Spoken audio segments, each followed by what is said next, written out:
Kim Chiu biglang binati si Paolo Avellino sa It's Showtime. Muli na namang napagkaisahan ng mga It's Showtime host ang actress na si Kim Chiu dahil muli na naman nila itong tinukso sa on-screen partner nito na si Paolo Avellino. Sa opening pa lamang ng It's Showtime nitong May 23, 2024 ay kaagad nang inasar ng co-host na si OJ Alcacid si Kim Chiu sa kanyang on-screen partner na si Paolo Avellino. Ipinopromote ng kapamilya actress ang kanilang nalalapit na out of the country show ng kanyang on-screen partner na si Paolo Avellino. Bagamat alam naman na ng lahat kung sino ang makasama ni Kim Chiu sa ibang bansa ay tinanong pa rin ni OJ Alcacid si Kim Chiu kung sino ang makakasama nito abroad. Dito na binati ni Kim Chiu si Paolo. Pabiro pa nitong sinabi na Paolo Contis na kaagad naman nitong itinama na si Paolo Avellino habang natatawa. Kaagad namang kinilig ang mga madlang people at maging ang mga co-hosts ni Kim Chiu sa It's Showtime pahiwatig na talagang may alam ang mga ito sa totoong estado ng relasyon nina Paolo Avellino at Kim Chiu.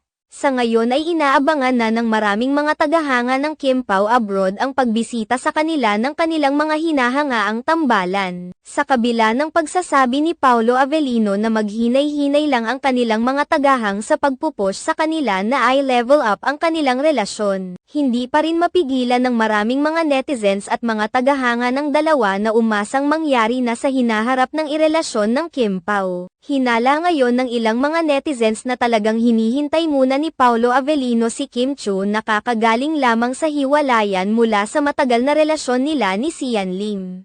Bagamat kung titingnan ay maayos na si Kim Chiu, marami pa rin ang naghinalang apektado pa rin ito dahil matagal rin silang nagkarelasyon noon ni Sian Lim na umabot pa sa 12 taon.